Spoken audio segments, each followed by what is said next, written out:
Good morning, and hey now, PASAW staff, clients, and friends joining us. If you're wondering what that music was in the beginning, I thought that, it only took months for me to think maybe we should do a theme song, have a theme song. Since we're doing such good work and I'm proud of the work we're doing, I thought that, and in celebration of our 75th class together. Yes, this is 75 classes we've done together. So I thought that that would be a good moment to bring in a little jingle theme music. I hope you like it. I think it works, right? I think we like it. Let's live with it for a little bit, and then and if we don't, we can change it. So happy 75th to us. Okay, and we have a good one today too. We're going to be well. Before we get there, let's talk about what we did yesterday. We talked about a very influential composition teacher, maybe the most influential of the 20th century, Nadia Boulanger, and how she changed perhaps classical, if not all kinds of music in the 20th century. So we're gonna go from her little flat in Paris, her little apartment, and we're gonna go to the Sunset Strip. Well, no one told me about in particular the 60s, the 1960s of the Sunset Strip. So although this is part of our LA series class, this particular place is not interesting for its architecture, so you won't get some sort of second-rate, fourth-rate Art Deco lecture.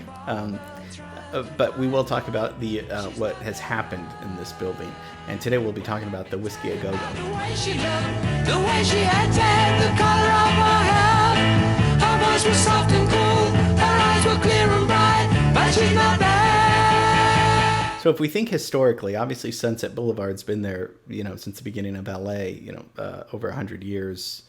Well, it's been there, forever. But I mean, the actual boulevard has been there for a long time, established there. It's called the Strip, not because there's strip clubs or anything, but that's because what the city engineers would just call it when they were building the LA city. They would just call that the Strip because it kind of winds like that. So so if we think of the Sunset Strip in the 40s and 50s, it was glamorous with nightclubs and gangsters, Mickey Cohen, Bugsy Siegel, there's Ciro's, there's, very glamorous side of show business.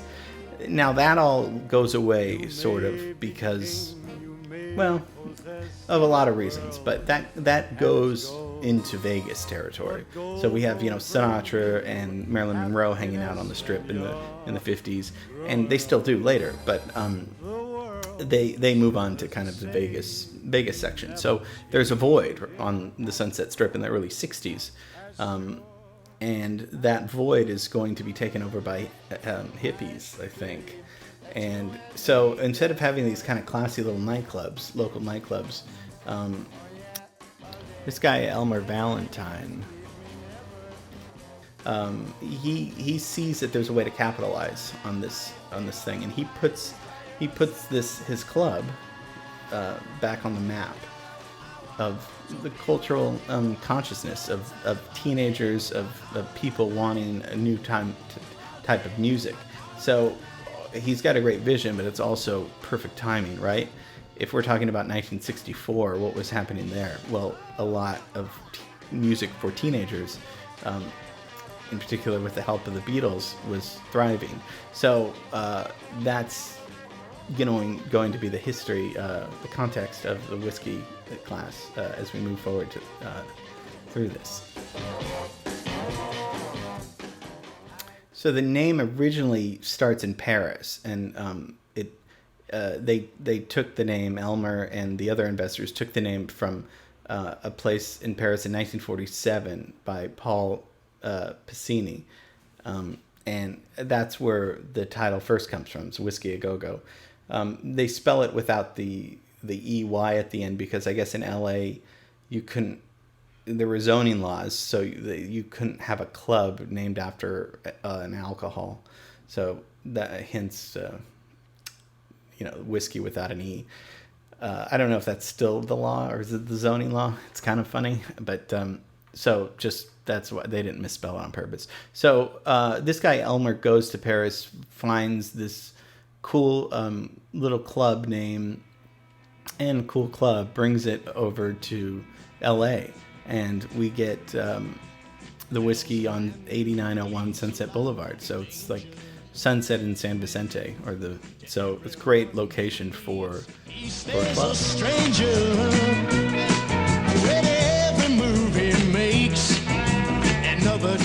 So he opens the club January 16, 1964 with a very famous artist and songwriter, Johnny Rivers. Secret agent man, secret agent man.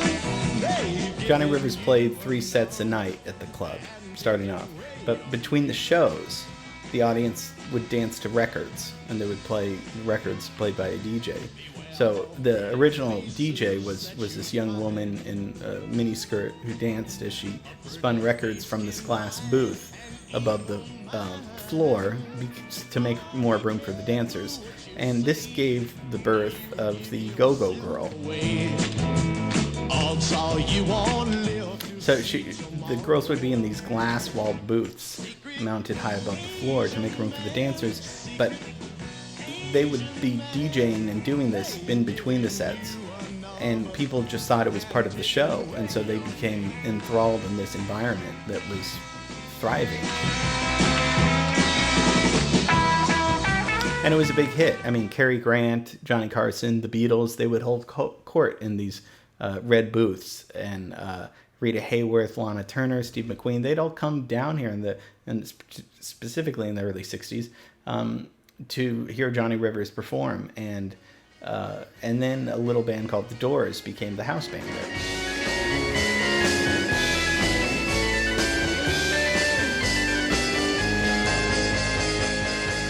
And I know we did our class on the Beatles in LA, and I'm glad we're doing this now because I did forget to mention when the Beatles were renting the house from Zsa Zsa Gabor, they were huge Burt Lancaster fans, so they wanted to go to his house to watch the Peter Sellers movie A Shot in the Dark, and they loved meeting Burt, and then they all went down. Jane Mansfield brought them down to the Whisky to hang out and see a show, and that's where George throws the glass of water because they could not get served a drink, and that's what they wanted.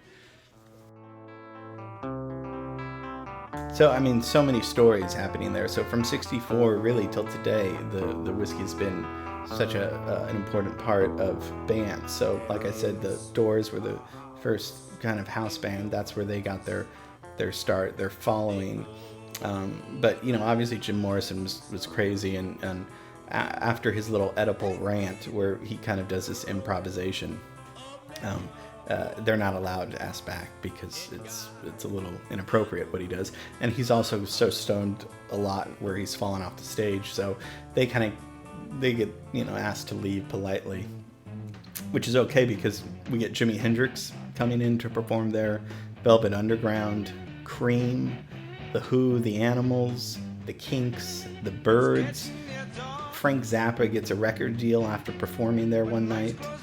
Van Morrison's there. Led Zeppelin performs there. In 1966, Otis Redding, who we talked about last week, records an album there. Smokey Robinson and the Miracles performed there. A lot of black acts and R&B acts were allowed to perform there, which is great. Accepted, not only allowed, but accepted. Martha and the Vandellas, the Four Tops, the Temptations. I like the Temptations more than the Four Tops, but I don't know, they're both pretty good. And so Alice Cooper's there. There's just, I'm naming so many because there's just, all these bands are still relevant today. People still talk about these people, and a lot of them got their start there. Charles Manson was also thrown out of that club, which was probably a good thing. Janis Joplin also had her last drink there. Southern Comfort right before her death in 1970, so that's kind of some morbid trivia. So in the late 60s, we get more of the hippie movement. I know I said hippies at the beginning of the 60s. They were kind of more teeny boppers or whatever, but the hippie movement starts mid 60s, and by the late 60s, especially the Summer of Love in 67, people, they're being called as freaks, these hippies, by the police, by parents, and the city was announcing a shutdown of these places, including the Whisky, because there were riots going on. There was the hippies and free love movement against the man, or the the government, the police, and all these. I mean, some of it was probably accurate and true, and then some of it was just probably people on bad trips rebelling for no other reason than to rebel. And this was the inspiration for Buffalo Springfield's famous song, For What It's Worth. Stop, children, what's that sound? Everybody look what's going down. The times were changing definitely for the world, but also for this rock and roll club. And it kind of, in the early 70s, I think Elmer was a little bit, Lou Adler comes in and helps him keep the club going afloat, but there's not really much happening until the influx of punk groups in the 70s comes back and brings the Whisky alive again. Particularly in 1977, so Blondie performs in 77, and then in that same year, Elvis Costello plays his first LA gig at the Whisky. And after that, the 80s happen, and so there's this metal hair scene with Kiss and Guns N' Roses and Van Halen and Motley Crue. They start performing at the Whisky. They get their own following. They're huge now, but these guys really a lot of them got their start at this place. And in the 90s, you have the Seattle people coming through. You have Soundgarden performing there, Jane's Addiction, Nirvana performs at the Whisky. So it's a very fun place. It sounded like a fun place. I've never been there, actually. I'm just not that much of a club person. I think I would have gone in the 60s, perhaps,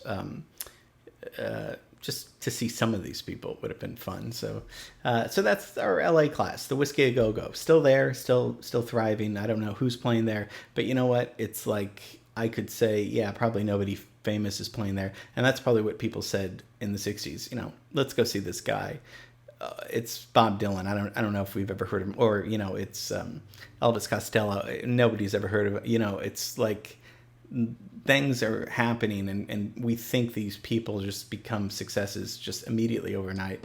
But there's probably somebody performing there, practicing there, that we're probably gonna hear about in the next few months, the next year. 10 years from now, we're going to be, oh my gosh, he played at the Whisky. That's where he started. So that's cool to always think that culture and art, it's always evolving, especially in the city that I love, you love, we all love, Los Angeles. So hope you guys enjoyed this class. I had a lot of fun doing this. And yeah, okay, fine. I said it all. Yes, you got me. I said it all. I'm very proud of you guys for being so such a good audience in the class. So miss you guys, love you guys. We have a lot of stuff to do tomorrow, so hope you're ready for it. Okay.